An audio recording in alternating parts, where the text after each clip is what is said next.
Good morning, everybody. My name is Justin Thomas, and I'm from Rhode Island. And for me to impact you the way I want to, I need you to know who I was first. So first, I was a little boy who won the Zest for Life Award amongst all other middle school students. The little boy who embodied the term Black Boy Joy, usually over food, but nevertheless, I was happy. That little boy continued on into high school, where he didn't even think about college until that guidance counselor made my mom cry when she said, "Ma'am, your son is not college material." So fast forward a few years, at my college graduation, I know that's right. Fast forward a few years, at my college graduation, I was excited to accept that internship I'd applied for the last 3 years. That internship took me from the warm comfort of my college in North Carolina to the cold truths of Connecticut. And that did something to my mindset, did something to my conditioning. It made me feel like I was walking this long path all by myself. Before long, I was running to all the wrong places for reasons I didn't even understand. Did not understand, but nevertheless, I kept running, including from my landlord, who finally sees me one day and says, "Just, bro, you can't hide anymore. You haven't paid your rent in 3 months. Today's Wednesday, Monday's the 1st. I need it all." So now every time I look at myself in the mirror, I see what I see. Or maybe you see that I see it. Maybe it's the scarlet letter I can't get off no matter what I wear. But I did.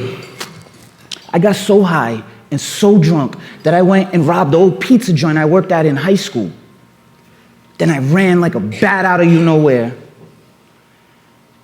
And when I ran, and that cop was already on me saying, "Freeze," I kept running some more. And I don't know how till this day, but I ended up in the driver's seat of that cop car, right before I crashed it into 2 other cop cars. So, I am the little brown boy that no one would have questioned why the cops killed and left dead in the street. What comes next is incarceration, which must feel the exact same way that animals feel. Some go into a happy farm, some go into your table, etc., etc. But for the first time in a long time, I was appreciative of life. I'm thankful that I'm alive still, and I'm determined to grow through what I go through. But still, I'm a 25-year-old with a bachelor's degree, experience, and this newfound appreciation for life in one hand, and in the other hand, a potential 35-year sentence. Still, because of where my mindset was, I knew, because of the folks that were around me, that you can either do this sentence, Justin, or you can let this sentence do you. Choice is yours. I decided to do my sentence, but because of the people around me, they helped introduce me to the right things. They helped introduce me to ways to grow myself, mind, body, and soul. And because of it, I kept growing until I couldn't grow anymore.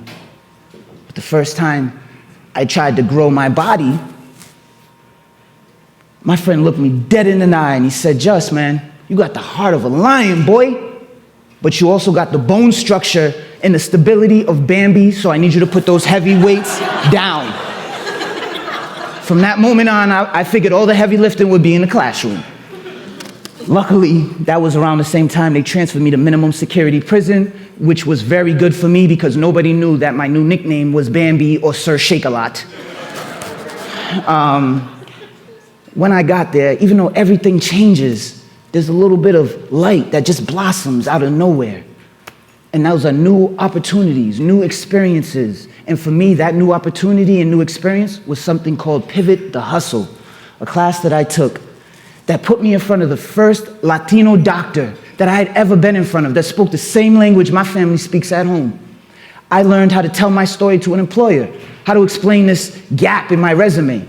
I learned that there were more important things than cars, clothes, and the money in my pocket.